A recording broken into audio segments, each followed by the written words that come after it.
Esta es la predicación expositiva número 36 de la serie del Evangelio de Marcos y se titula Una misión peligrosa. Subtítulo: La ejecución de El Heraldo. El texto paralelo de esto que vamos a leer hoy está en Mateo 14, del 1 al 12, y también se encuentra en Lucas 9, del 7 al 9. Estos dos pasajes en los otros evangelios ofrecen el complemento histórico de lo que vamos a leer en Marcos. Vamos a ir ahorita a esos dos textos, pero pues como estamos estudiando Marcos, vamos a enfocarnos al versículo a versículo de Marcos. Algo también muy interesante, si usted lee por ejemplo el relato de Mateo, se va a dar cuenta que Mateo nos cuenta varios detalles históricos, pero pasa por alto las intenciones de Herodes. En cambio, Marcos es el que más se detiene a hablarnos esos detalles. Lucas, en cambio, es más resumido. Lucas menciona eso como una especie de paréntesis para seguir hablando de lo que está hablando. De todas maneras, los tres, como siempre, se complementan de una manera preciosa. Bueno, empecemos. Marcos 6, versículo 14. La escritura nos dice que el rey Herodes oyó la fama de Jesús. Esa expresión de la fama de Jesús no es la primera vez que Marcos la emplea, ¿se acuerdan? Recordemos la más cercana, 3:8. 3:8 nos había dicho que había mucha gente que venía de Jerusalén, Idumea, Galilea, Judea, del otro lado de Jordán, de Tiro, de Sidón, porque habían oído las grandes cosas que Jesús hacía y venían grandes multitudes a él. Entonces vemos que el tema de la fama es algo que Marcos ya ha tocado antes. También eso es en Marcos 1 y en otras referencias. Pero bueno, algo muy curioso es que ya habría pasado un buen tiempo, algunos meses, en donde el Señor había empezado su ministerio y Herodes todavía no había escuchado. Es curioso eso. Algunos teólogos piensan que es porque Herodes se encontraba en una fortaleza. Esa fortaleza se llama Maqueronte, así como suena.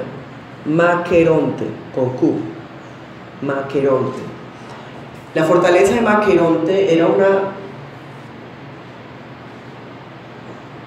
construcción fortificada que quedaba en la costa de Israel. Era un fuerte de guerra. Allá pues Herodes acostumbraba a pasar sus días y probablemente por eso es que no había oído de la fama del Señor, ¿cierto? Entonces por eso se piensa que hasta ahorita Herodes se entera. De todas maneras no es el propósito de Marcos hablarnos de historia. Marcos es como más práctico.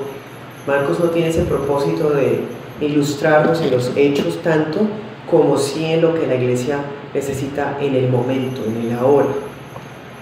Bueno, en cambio, por ejemplo, Mateo sí quiere darnos más detalles enfocados en la historia. Bueno, entonces, hermanos, la fama del Señor se extendía más y más. Y en esta ocasión se nos dice que los hechos del Señor llegaron a los oídos de Herodes. ¿Quién se encontraría en esta fortificación romana? Bueno, ¿quién es Herodes? Hoy, hermanos, no voy a enfocarme en Juan Bautista. Ya hablamos de Juan Bautista, por lo menos en su misión. Bueno, hoy quiero dedicarme a hablar más de Herodes, porque Marcos es el evangelista que más detalles le dedica a Herodes, en cuanto a lo que sentía, a lo que pensaba, ¿cierto? Entonces por eso voy a enfocarme más en este hombre. ¿Quién es este Herodes? Bueno, Herodes era hijo de Herodes el Grande. El Herodes que mandó matar los niños en Belén tuvo varios hijos. Tuvo Herodes Antipas, Herodes Agripa, Aristóbulo, tuvo varios hijos este Herodes. Resulta que el reino de Herodes el Grande fue repartido en sus 4 hijos, de tal manera que ese reino quedó como una tetrarquía, o sea, un reino de 4 reyes.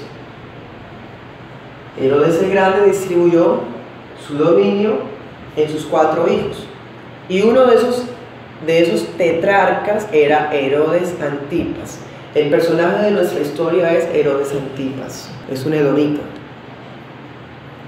pero con influencia política se ganó el trono y no hubo más reyes de Judá, sino un rey edomita. Es algo muy llamativo, pero era por intrigas políticas que surgieron hace unos 60 años antes que esto que está pasando acá.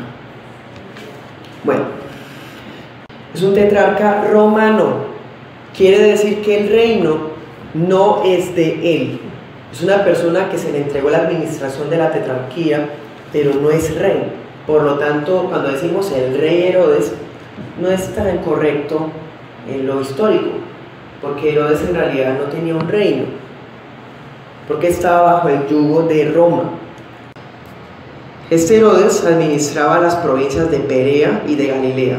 O sea, mientras los otros Herodes administraban otras regiones, Herodes Antipas gobernaba sobre Perea y sobre Galilea. Por eso es que conoce y oye del Señor, porque el lugar donde el Señor más llevaba a cabo el ministerio era en Galilea.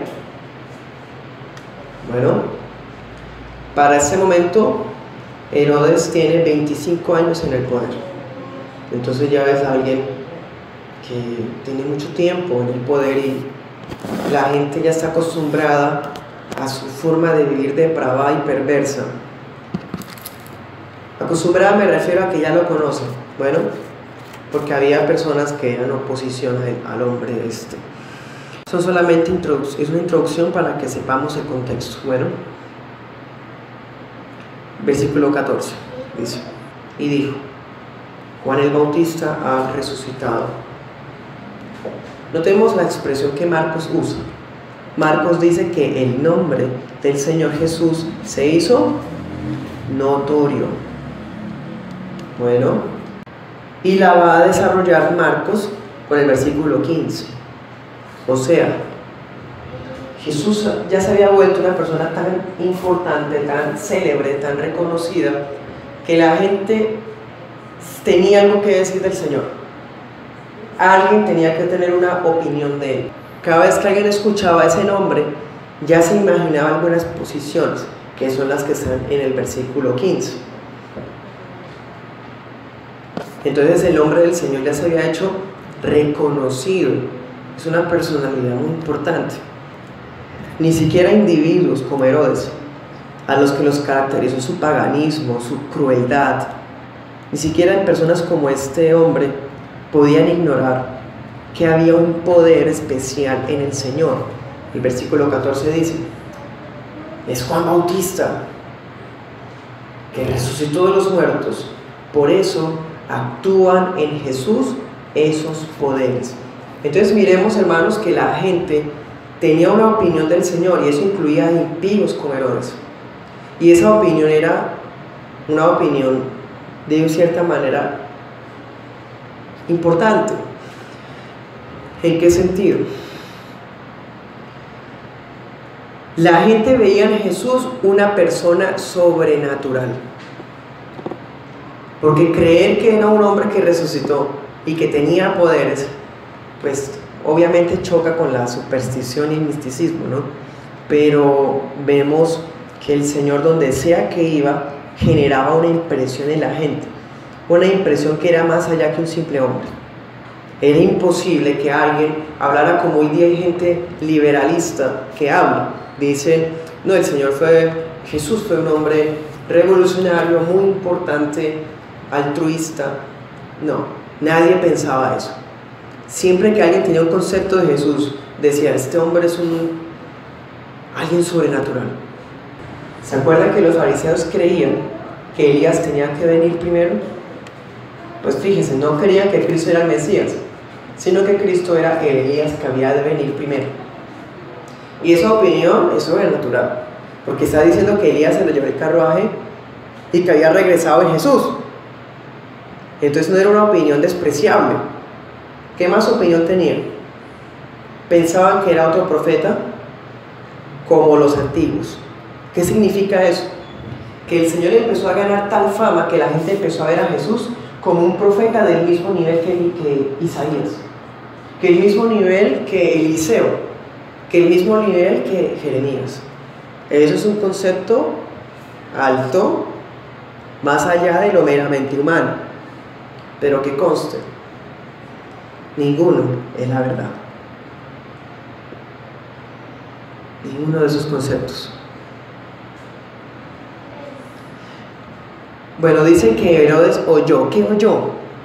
¿Qué oyó, hermanos? Cuando Marcos nos dice oyó, no solamente está haciendo referencia a lo que los 12 hicieron cuando se dividieron en 6 grupos. Está incluyendo todo desde el capítulo 1 hasta ahora.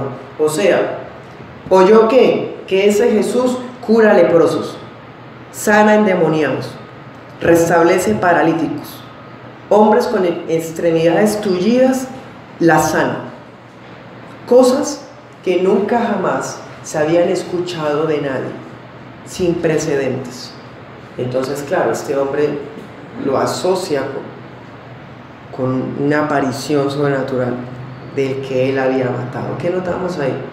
Culpa, ¿cierto? Él sentía culpa, un peso de culpa, porque sabe que Juan Bautista no tenía que morir.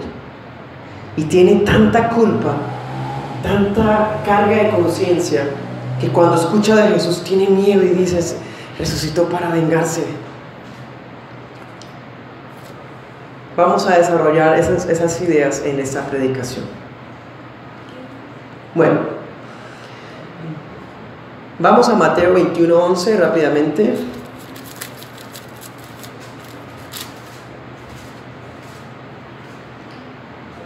¿Qué decía la gente? Este es Jesús, el profeta, el de Nazaret de Galilea. Miremos que la gente estaba dividida en su opinión acerca de ese hombre llamado Jesús. Había una que decía, es un profeta. Bueno, es un nuevo profeta. Hermanos, ¿cuál había sido el último profeta? Malaquías. ¿Cuántos siglos han pasado donde Dios no ha dado profecía? Y cuando ven a Jesús predicando, la gente tiene felicidad porque sienten que Dios volvió a enviar un profeta después de tantos siglos. Pero hermanos, el Señor no quería eso. No quería que creyeran que era un profeta del mismo rango que los de antaño, ¿no?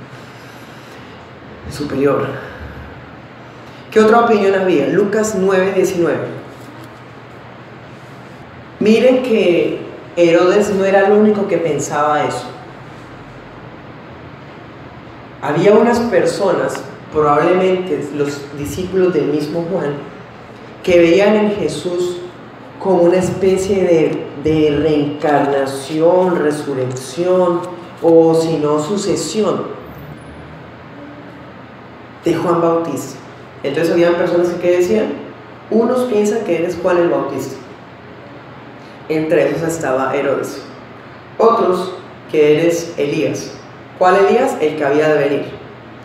Y otros que algún profeta de los antiguos ha resucitado. Bueno, hermanos, notemos que a pesar de lo que parecía ser un buen concepto acerca de Jesús, esa no es la genuina confesión de la verdadera identidad del Señor. Nadie es salvo con creer que Jesús es un profeta. Las personas que piensan eso son, por ejemplo, los musulmanes. Ellos tienen esa confesión: Jesús es un profeta. Pero hermanos, el Señor no es un profeta. Jesús es el profeta, la máxima revelación de la palabra de Dios. Vayamos a Marcos 9:11. ¿Por qué dicen los escribas que es necesario que Elías venga primero? Jesús les respondió y les dijo: Elías, a la verdad, vendrá primero y restaurará todas las cosas. versículo 13. Pero yo les digo que Elías ya vino y le hicieron todo lo que quisieron, como está escrito de él. El Elías que había de venir era Juan Bautista. Juan le preparó el camino al Señor. Entonces vean que los fariseos estaban enseñando como si Elías hubiese regresado a venir en el carruaje a continuar las predicaciones. Entonces mucha gente pensaba que Cristo era ese Elías, pero vemos que no. Volvamos a Marcos, el texto principal, 6, versículo 16. La gente estaba dividida en sus opiniones. Sin embargo, ninguna de las opiniones era verdad. Ninguna. Todas las personas tenían una opinión, un prejuicio, algo que decir, tenían algo que opinar, pero ninguna era la verdad. Qué triste, hermanos, que tantas multitudes aconglomeradas, distribuidas en sus propios conceptos, decirles que ninguno de esos conceptos es la verdad. Entonces, entre esas multitudes estaba Herodes. Vean que Marcos cierra el paréntesis y continúa hablándonos de Herodes. Es algo muy curioso que caracteriza a Marcos en esta ocasión. El Espíritu Santo nos muestra a un Herodes que está asustado. Y ahora Marcos nos va a decir por qué. Marcos nos dice: Herodes, cuando escuchó todo lo que Jesús hacía, de una vez asoció a Jesús con Juan. Dice: el que yo decapité, la culpa, resucitó de los muertos, hice mal,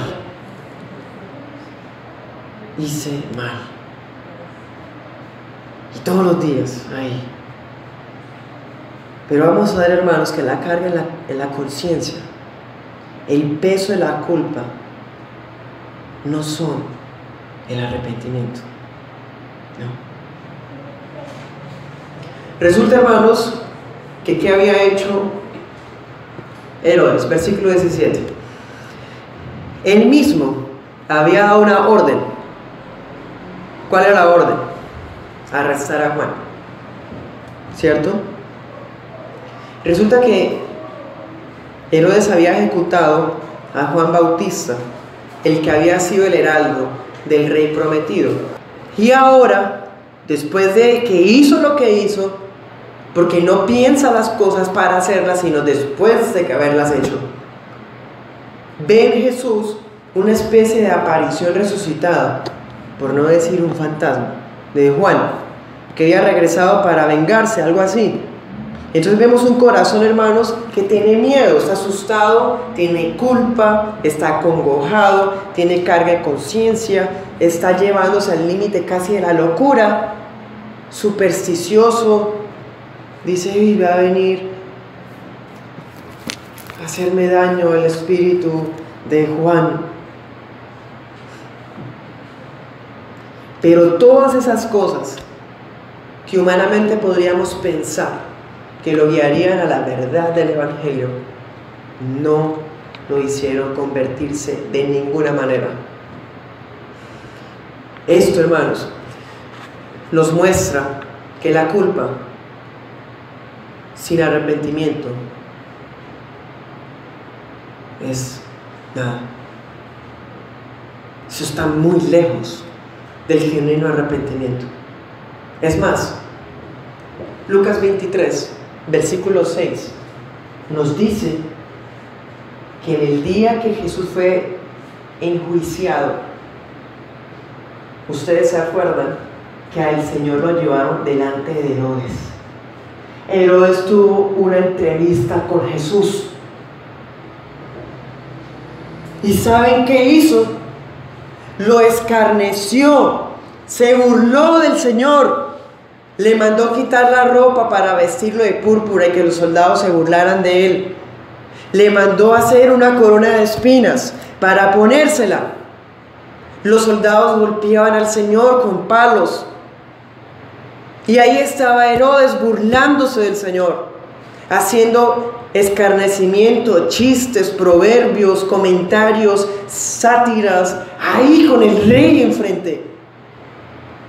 El mismo hombre que se sentía cargado porque hizo mal con Juan, tuvo a Jesús enfrente. Demuestra, hermanos, que la culpa y la conciencia cargada no sirven para nada en lo que a la salvación se refiere, si no viene el Espíritu Santo a la vida de la persona y la transforma. Lucas nos muestra que en el día del padecimiento del Señor, Herodes escarneció al Señor.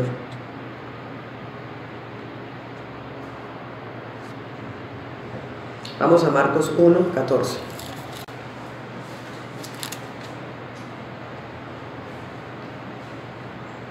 Dice: después que Juan fue encarcelado, Jesús fue a Galilea.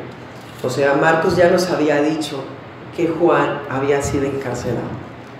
Pero fíjense que paró el tema ahí y continuó hablándonos de las campañas evangelísticas del Señor, porque esa es su prioridad.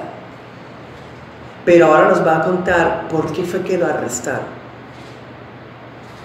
¿Cómo fue el final del heraldo? El heraldo del rey. Versículo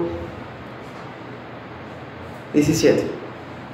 Dice: el mismo Herodes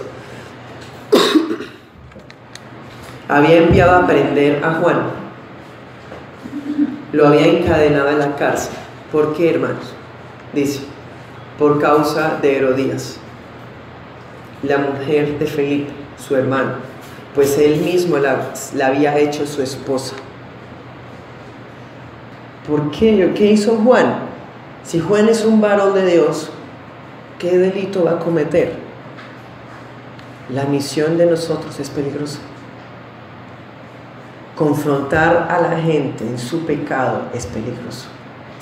Decirle la verdad a la gente es peligroso. ¿Cuál fue el pecado o el delito de Juan Bautista? Predicar la verdad. Es una misión peligrosa, hermanos. Pero que no se quedó con Juan Bautista, la tenemos nosotros también. Resulta que Herodes se había casado con Herodías. ¿Quién era Herodías? Herodías era esposa de Felipe. ¿Se acuerdan que yo les dije que Herodes el Grande tuvo 4 hijos? Tuvo a Herodes de Antipas, Herodes Agripa, Herodes Filipo y Aristóbulo. Aristóbulo es el papá de Herodías. Quiere decir que Herodías también era la sobrina de Herodes. Y Herodías era la esposa de Felipe. Era, hermanos, una escena depravada de incesto por todo lado. Adúlteros, incestuosos, en fin. Era algo que nunca había pasado. Entonces resulta que esta mujer escucha la manera como confrontan a su esposo y le da rabia, como dicen en esa región. Esta mujer detesta a Juan por la manera como Juan les dice la verdad. Les dice incestuosos, adúlteros, abominables, les dice de todo de frente, delante del pueblo, y predica.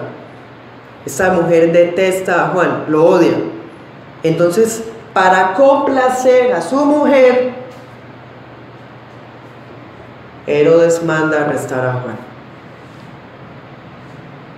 Qué patético, hermanos. Pero esa fue la razón.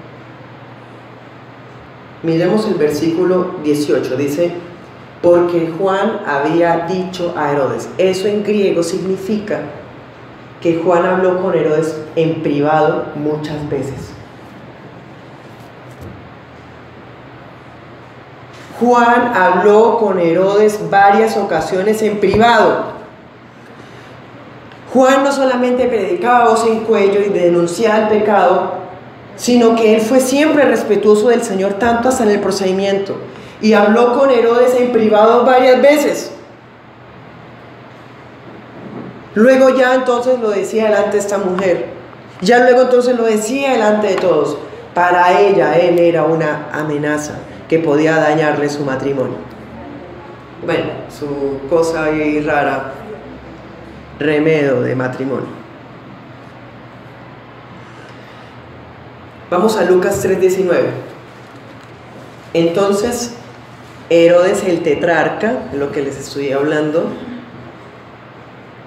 era reprendido por Juan a causa de Herodías, mujer de Felipe su hermano, y por todas las maldades que Herodes había hecho. Juan confrontó a Herodes muchas veces, y no solamente por su vida personal depravada, sino también por toda la corrupción, toda la crueldad, por todas las maldades. Eso es predicar el Evangelio también.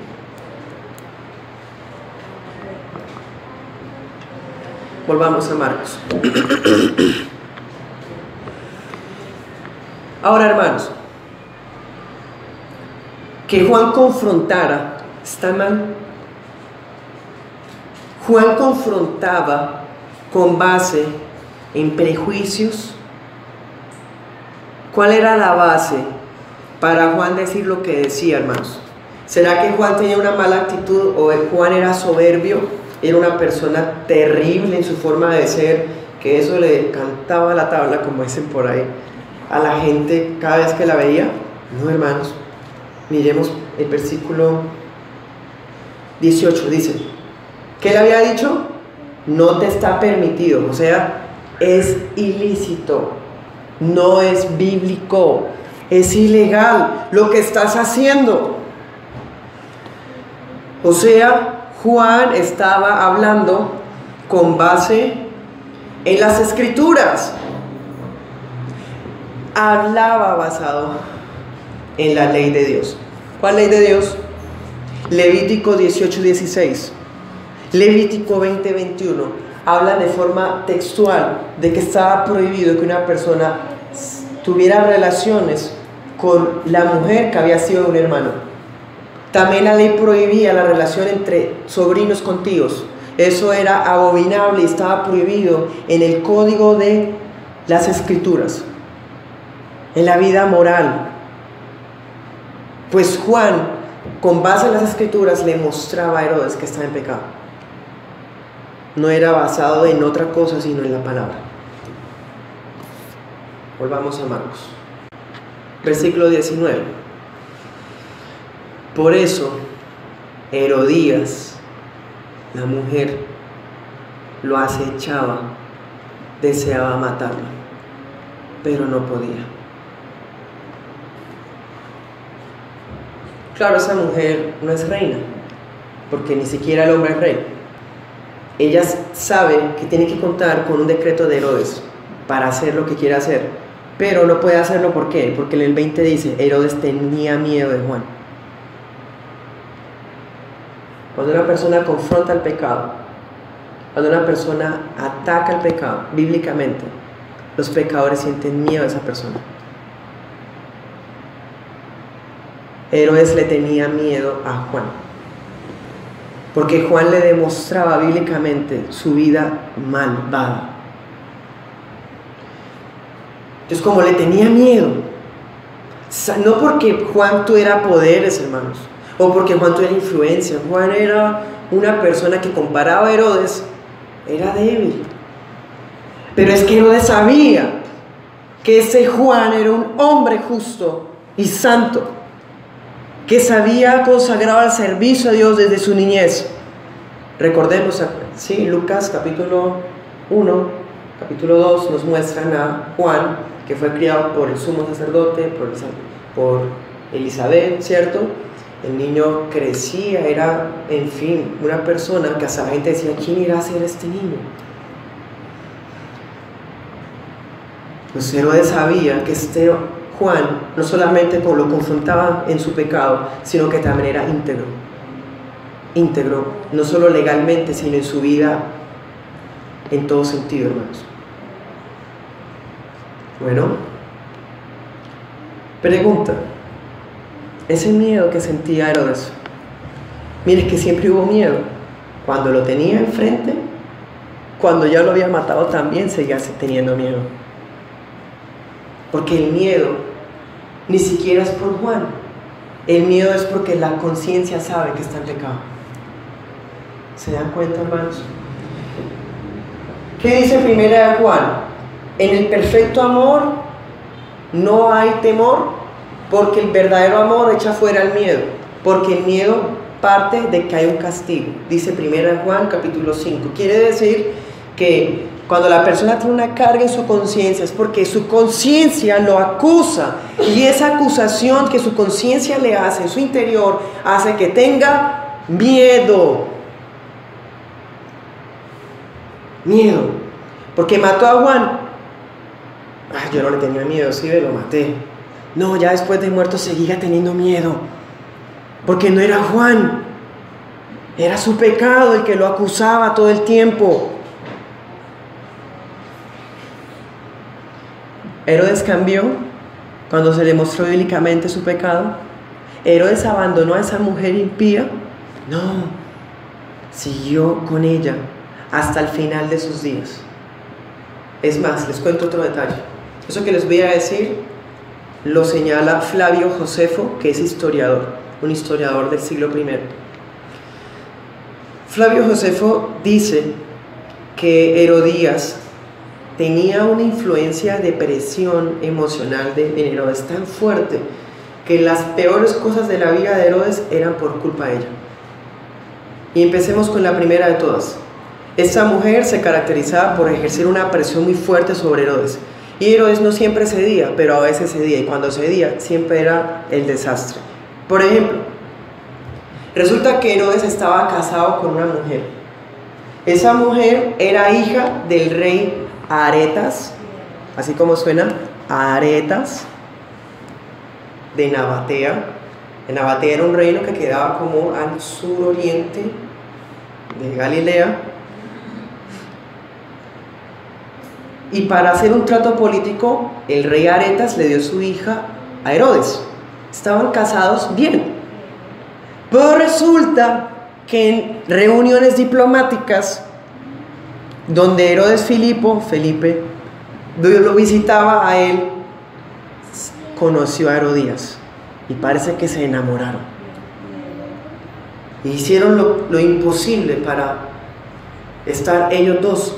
Ella se divorcia, se separa de Felipe, y él deja a la hija de Aretas para estar con esta mujer. Cuando el rey Aretas se entera lo que le hicieron a su hija, de lo depravado de la situación, el rey convocó los ejércitos y atacó a Herodes. ¿Y saben qué pasó? El ejército de Herodes fue casi exterminado. Casi exterminado. La única manera de no haber sido derrotado a Herodes, muerto él mismo, fue porque el Imperio Romano envió unas legiones para ayudarlo. Pero el rey Aretas estaba aniquilando a Herodes en todo su ejército. Fue la derrota más terrible que sufrió este hombre a causa de esta mujer. Es más, Flavio Josefo comenta que los soldados que fueron derrotados y que quedaron vivos, sobrevivieron muy pocos, decían que era porque había matado a Juan Bautista. Entonces vean que de todas maneras, de todo lado, había una carga contra este hombre. Pero ni aún así abandonó a la raíz de su pecado, a la raíz de su problema. Ni siquiera así. En otra ocasión, en el año 39, resulta que Herodes era tetrarca, como les he dicho, no era rey. Pero el rey Agripa, que era hermano de Herodes, envió una solicitud al emperador, y el emperador le mandó un recado que le reconocía como rey. Dicho de otra manera, Herodes Agripa solicitó ser nombrado rey, y el emperador César dijo que sí. Entonces, cuando Herodías ve que su hermano se volvió rey, empieza a instigar a Herodes para que él también sea rey. Empieza a insistirle: tú también tienes que ser rey, tú también tienes que ser rey, porque no me haces caso, mira que la dignidad real nos va a dar más prestigio, y en fin. El caso es, hermanos, que ella le insistió tanto que él fuera elevado a dignidad de rey para ser el rey de Judea, que Herodes accedió y envió una solicitud al César Calígula en el año 39, solicitando ser nombrado rey de Judea. Cuando el emperador lee la solicitud, la ve mal. Dice: este hombre está armando un complot contra mí para independizarse y hacerme daño. Resulta que habían otros reyes que estaban acusando que Herodes estaba haciendo un complot. Y llega la solicitud. El César dice: es cierto. ¿Y qué hacen con Herodes? Lo condenan al destierro perpetuo en Galia, donde murió ese mismo año. Así murió Herodes. Y esa mujer se fue con él. Allá quedó también. Esos son detalles históricos, hermanos, reales, que nos muestran esta forma de ser. Y vea que los detalles históricos se confirman porque ¿qué dice Marcos? Volvamos a Marcos, versículo 19. Herodías le guardaba rencor a Juan y deseaba matarlo. Ella odiaba a Juan. Entonces Marcos nos va a confirmar que estos fragmentos de la historia son ciertos. Esa mujer era así. ¿Cuál expresión usa el texto sagrado? Dice: acechaba a Juan. Buscaba cualquier cosa, algo para tener que acusarlo. Alguna oportunidad, o sea, cualquier oportunidad que ella viera, la aprovechaba. Y tanto es así, hermanos, tan terrible esta intriga, esta trama de esta impía, que en el versículo 21, miren cómo dice Marcos, dice: llegó el día oportuno. ¿Cuál día oportuno? ¿Para qué? Para ella actuar, para ella aprovechar la ocasión. El momento que tanto esperaba ya había llegado. Vamos a aprovechar hasta esto. Ella buscaba cualquiera. Y vean que esto es una prueba de esa forma de ser, de esa mujer. Entonces veamos, hermanos, ella acechaba a Juan. Esa expresión es muy repetida en Salmos, cuando dice que los impíos acechaban a David, por ejemplo, haciéndole acusaciones o rodeándolo o deseando matarlo, en fin. Esa expresión también se está utilizando aquí para decirnos la trama que había en contra de Juan. Bueno, entonces, esta mujer lo acechaba, pero no podía pasar por la autoridad de su marido, porque el marido era el que tenía el poder político, no ella. Entonces, ¿qué pasa? Versículo 20. Herodes tenía miedo de Juan, porque sabía que Juan era un hombre justo y santo. Es decir, el mismo Herodes reconocía que Juan era un hombre consagrado, de conducta intachable, no tenía crimen alguno, sino que era un hombre de Dios. ¿Qué más nos dice el texto? Dice: cuando lo oía, se quedaba muy perplejo. Qué interesante. Sí, esa perplejidad la he visto en los años de ministerio. Esa perplejidad la he visto en muchas personas. Pero la perplejidad no salva. La perplejidad es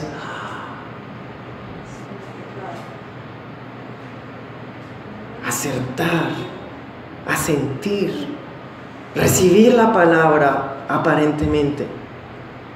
¿Qué dice el versículo 20? Pero lo escuchaba, ¿cómo? De buena gana. ¿Cómo es eso posible? Es un impío. Le están diciendo que es un pecador, que tiene que arrepentirse. Pero él iba y le gustaba escucharlo. Y cuando se sentaba a escucharlo, quedaba perplejo. Claro, Juan decía: si no se arrepienten, viene alguien detrás de mí que cortará de raíz y lanzará al fuego. Entonces Herodes decía: ay, me van a cortar, porque va a venir el rey verdadero, me van a tumbar. Quedaba perplejo.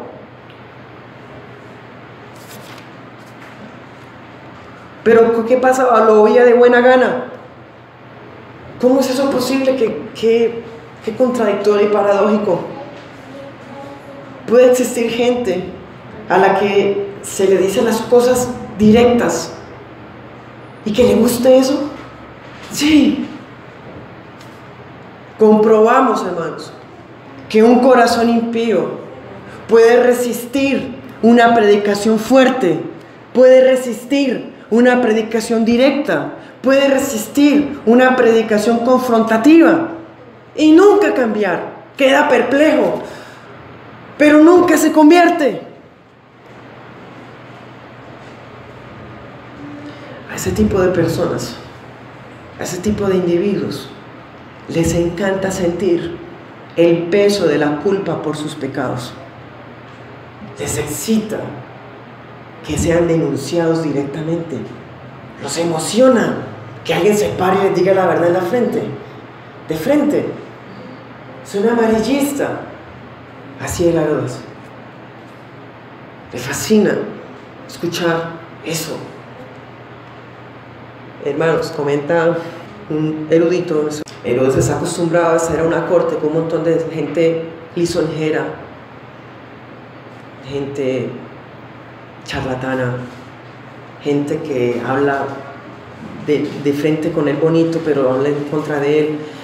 Él está acostumbrado a lidiar con políticos.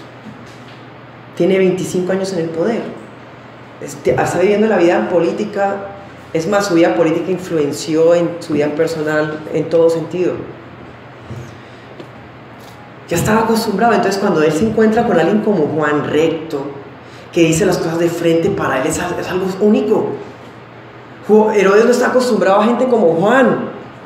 A Herodes le fascina Juan.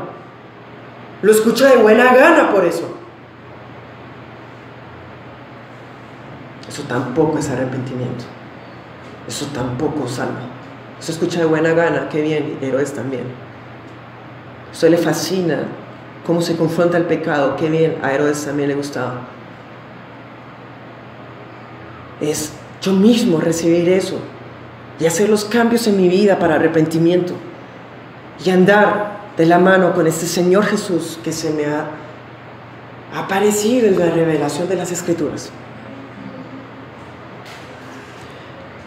Herodes es ese tipo de personas que no le creen a los lisonjeros, que no le creen a los charlatanes, que les gusta la gente que hable con valentía, que les gusta la gente franca, que les gusta la gente que se pare y diga la verdad. A Herodes le gusta eso.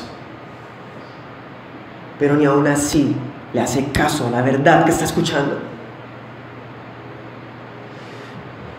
Aún así, nunca le hizo caso ni a la prédica de Juan, ni a su propia conciencia. Por eso, hermanos, personas como este hombre impío prefieren hacerle caso antes a su mujer, a una mujer como esta, como Herodías, antes que a su propia conciencia. Entonces él complace a esa mujer y lo mete a la cárcel. ¿Por qué? Podemos imaginarnos al hombre en medio de las multitudes escuchando a Juan, casi aplaudiendo, sorprendido, tomando apuntes, quién sabe. Pero vamos a imaginarnos entre las multitudes a Herodes ahí escuchando.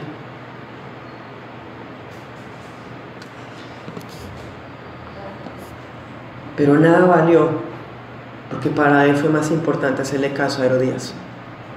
Podemos imaginarnos a un Juan un día predicando normalmente, cuando de repente llegan los soldados y lo arrestan.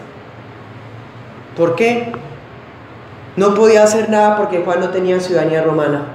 ¿Se acuerdan del tema? Como no tiene ciudadanía romana, pueden pasar sin proceso y arrestarlo así. Entonces, claro, lo llevan, lo arrestan y se lo llevan a la fortaleza de Maqueronte. Allá en una mazmorra, una celda, meten a Juan y Juan dura meses quizás en ese lugar, en esa celda. ¿Cuál fue la causa? No hubo ninguna legal, fue que quería complacer a la mujer. El doctor Hendrickson del siglo XX señala lo siguiente, abro comillas: Herodías no estaba satisfecha con el encarcelamiento de Juan. Lo que deseaba intensamente era nada menos que el asesinato de Juan. Aún estando en prisión, al Bautista se le llamaba para presentarse delante de su esposo una y otra vez. Ella probablemente temía que Herodes sucumbiera ante el poder de las palabras de Juan. Y quién sabe, podría suceder. ¿Qué podría suceder si las palabras "no te es lícito tener la mujer de tu hermano" continuaban resonando en los oídos del adúltero? Cierro comillas. Cuando Marcos nos dice que Juan le había dicho a Herodes tal y tal cosa, nos da a entender de que muy seguramente Herodes iba a la celda a hablar con Juan. El griego permite hacer esa deducción, porque da a entender de que habían entrevistas privadas. Entonces esa mujer ya está encarcelada a Juan, pero el problema sigue ahí. En cualquier momento Herodes puede ser convencido de que la abandonen, de que la dejen. Entonces no tiene que morirse. Es una piedra en el zapato para los propósitos de esa mujer. Entonces sigamos adelante en Marcos capítulo 6, versículo 21. Dice: venido un día oportuno. Oportuno. ¿Por qué? Para las maquiavélicas intenciones de Herodías. Todo está fríamente calculado, esperado con ansias la oportunidad, porque ella lo acechaba. Entonces resulta que en esa ocasión, podemos leer, estaban los políticos más importantes, ¿cierto?, de Galilea. Estaban participando de un banquete. Ese banquete era porque Herodes estaba de cumpleaños. Pues resulta que en el cumpleaños Salomé, que es hija de Herodías, sabemos que se llama Salomé porque Flavio Josefo, historiador, dice que ella se llamaba así.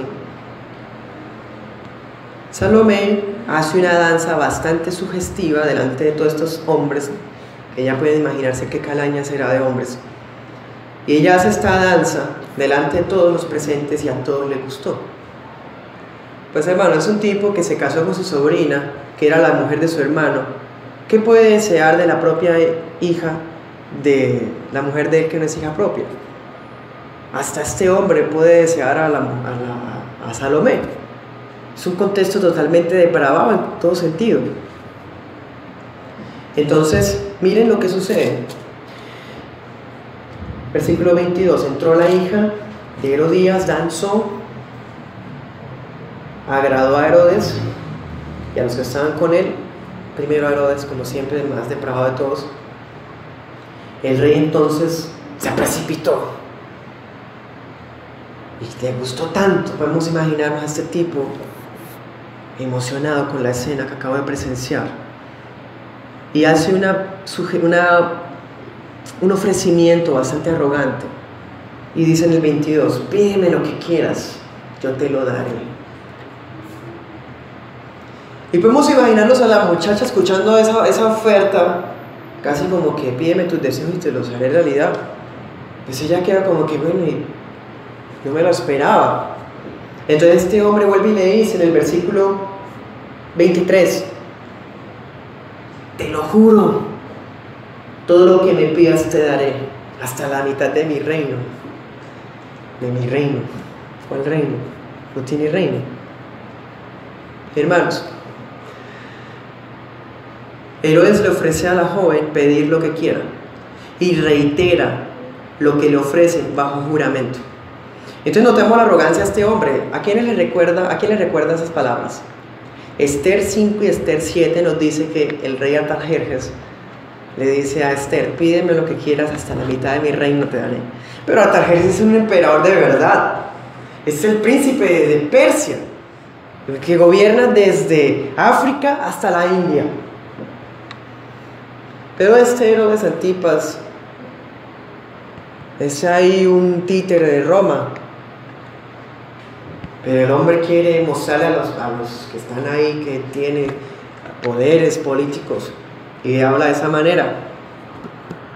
Bueno, hermanos, recordemos que en la cultura de ese tiempo los juramentos eran obligatorios. Y si estamos viendo a un Herodes supersticioso que piensa que un muerto lo va a asustar, ¿qué podemos pensar de un Herodes que no cumple un juramento? Cuando un rey o un tetrarca no cumplió el juramento, los soldados les daban miedo porque los dioses se enojaban. Al no haber fidelidad al juramento, podía Dios enojarse y hacerse en contra de Herodes. Entonces tenía gente del ejército ahí, gente de la más rica de Galilea y gente política. Ha hecho un juramento. No lo pensó. No supo que había alguien detrás de todo para imponerse por fin a su propia voluntad. Bueno, versículo 24. Miren que esta muchachita todavía no sabe ni qué pedir. Entonces sale a donde está la mamá, a su ejemplo a seguir, y le pregunta: ¿qué pido? Y ella le dice: la cabeza de Juan el Bautista. Oportuno, muy oportuno. A Herodes ni por la mente de esta trama tan sádica. Le pidió consejo a su mamá. Y Salomé, miren esto, hermanos, notamos que la hija es mucho peor que la mamá. Esta mujer vendría a ser el doble de perversa que está Herodías. ¿Por qué lo digo? ¿Qué fue lo que dijo la mujer? Pide la cabeza de Juan. Y esta muchachita en el 25 entra rápido. ¿Y qué más dice? Quiero que ahora, Mateo dice aquí mismo, que me des en un plato. Eso es muy sádico. ¿Quién fue la que ideó eso? La imaginación de la muchacha. La mamá no le dijo eso. Fue la muchacha la que imaginó. Esa mujer, Salomé, es peor que Herodías. Ahí vemos, hermanos, que el Señor visita la maldad de los padres sobre los hijos hasta la tercera y cuarta generación de los que lo aborrecen. Porque cada generación es peor, cada vez es más desgraciada, cada vez es más miserable, cada vez es más depravada. Y así es. 26 dice: el rey se entristeció mucho.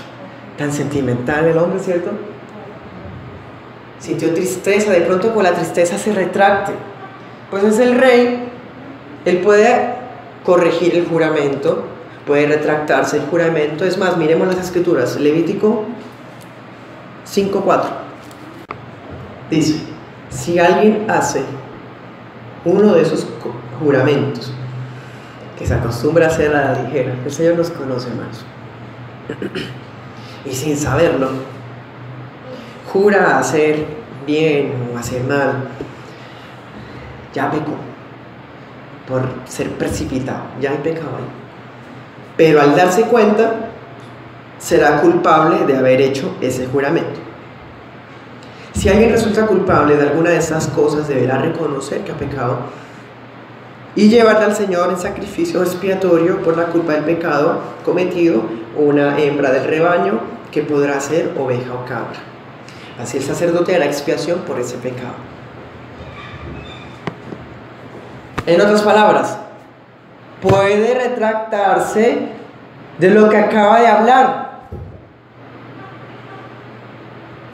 Puedes cambiar sus palabras, puede decir: no, pero yo no estaba hablando de algo así, es algo que tú quieres, no que tu mamá te diga. Por ejemplo, pero no lo cambia, hermanos. ¿Qué dice en todo lo contrario? Versículo 27, ¿qué dice? Enseguida. Versículo 26, el rey se entristeció mucho. ¿Por qué se entristeció? Porque temía a Juan, lo oía de buena gana, le caía bien, le gusta la predica confrontativa, le gusta porque es un hombre de testimonio, es un hombre que habla bíblicamente, es un hombre, tiene todas las buenas opiniones del mundo, pero se entristece mucho porque la mujer ganó. Le ganó la mujer, él no supo cómo, en qué momento, pero ahora, ¿qué dice? Pero a causa del juramento. Primero, la superstición. Segundo, ¿qué dice? De los que estaban con él, o sea, valía más su orgullo, su prestigio ahí barato, antes que hacer lo correcto, como siempre este hombre era así. No quiso desairarla, dice en esta versión, o sea, no le quiso llevar la contraria a la muchacha. O sea, fue voluntario, el hombre no quiso. No quiso, simplemente dijo, bueno, accedamos porque ¿qué más? Qué tristeza, ay, qué triste. La tristeza tampoco salva. La tristeza tampoco es arrepentimiento.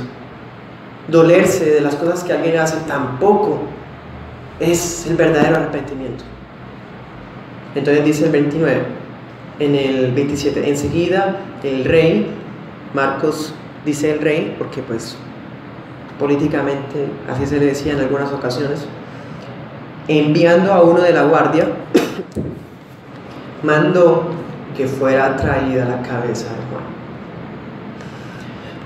El guarda fue y lo decapitó en la cárcel. Trajo su cabeza en un plato, la dio a la muchacha y la muchacha se la dio a su queridísima madre. Todo esto ocurrió, hermanos, en el año 29. Versículo 29 dice: cuando los discípulos de Juan se enteraron de esto, tomaron el cuerpo de Juan y fueron a darle sepultura a Juan. Hermanos, Herodías cumplió su propósito.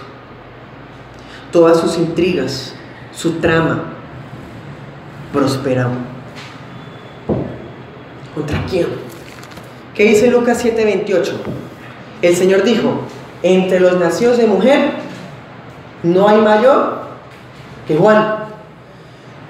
Hermanos, y las maquinaciones de esa mujer prosperaron contra ese hombre. ¿Sí me entienden lo que quiero decir? Lo que quiero decir es que aunque tengamos un testimonio de integridad, aunque hablemos bíblicamente, aunque seamos quienes seamos, si la providencia de Dios determina que las intrigas de una mujer impía o de un hombre impío prosperen, así va a ser. Dios pudo haber liberado a Juan. Le era poca cosa al Señor hacerlo. Fácil. Pero dejó que todo se uniera a las fichas. No significa, hermanos, que la iglesia no pueda ser afectada, dañada, lastimada, difamada, perseguida, incluso destruida, la iglesia local. Porque muchas veces hasta esto pasa con gente como Juan Bautista, que era superior a nosotros, si habláramos de superioridades. Entonces, hermanos, nuestra misión al predicar el Evangelio incluye confrontar a las personas con su pecado, y eso hace que nuestra encomienda sea peligrosa. Pero el hecho de que sea peligrosa no significa que debemos callar. Primera Timoteo dice: no nos ha dado Dios espíritu de cobardía, sino de poder, amor y dominio propio. No somos cobardes. Hablamos la palabra, no somos cobardes. Hablamos la palabra con poder, amor, dominio propio, con autoridad. Hablamos la palabra. Pero hablar la palabra trae consecuencias a veces peligrosas. Nuestro miedo no puede estar dirigido a los hombres. Juan sabía que Herodes en cualquier momento iba a hacer eso. Sabía. Es un hombre que ha hecho muchas cosas, muchas. Matarlo a él sería una más. Pero no le importó, porque es primero nuestro compromiso con la verdad. Primero es su compromiso con la palabra antes que la aprobación de la gente. Si usted tiene miedo de la gente, entonces no puede hablar la verdad. Si usted tiene miedo solo a Dios, entonces usted puede hablar la verdad. Mateo 10:28 nos dice que no debemos tener miedo a los que quitan la vida, a los que le pueden hacer daño al cuerpo. Más bien que nuestro temor sea el que puede lanzar nuestras almas al infierno, el Señor. Es decir, al único que debemos temer es al Señor, a Dios. Nuestro temor es el Señor. Como decía Génesis, el terror de Isaac es Él. Y Él preservará nuestras almas, sea que en alguna ocasión las intrigas del hombre prosperen e incluso nos quiten la vida. Hasta que pueda pasar eso, nuestra alma es preservada. Es preservada. El Señor preservará nuestras almas, y la gente puede llegar a hacernos daño a nuestro cuerpo. La gente puede llegar a quitarnos nuestras propiedades, puede manchar nuestro nombre, la gente puede robarnos, la gente puede hacer muchas cosas con esta vida terrenal, hermanos, contra nosotros. Pero nuestra alma es intocable. El Señor la preservará. Esa sí es la promesa. Esa. La promesa no incluye ser liberado siempre de esto, de intrigas de mujeres impías, de intrigas de reyes sin carácter, de reyes que tienen tristeza, miedo, pero que de todas maneras siguen adelante en su maldad. La providencia no nos prometió protección contra eso. Por eso, hermanos, debemos que cumplir el legado del Evangelio sin temor, sin cobardía. Hablemos con autoridad, así nos dejen de hablar, así nos dejen solos, así, hermanos, perdamos familiares, lazos de negocios, lazos de relaciones. Vale la pena para mantener el legado de la palabra, porque no debemos callar. Si usted calla, es porque le tiene miedo a las personas. Si usted le tiene miedo a las personas, está siendo cobarde. Apocalipsis dice, los cobardes estarán afuera. Lo más que podría quitarnos una persona impía es la cabeza. Si valoramos mucho nuestra cabeza, vamos a querer conservarla. Porque el que quiere salvar su vida, la perderá. Pero el que la pierda por causa mía, la hallará. Oremos.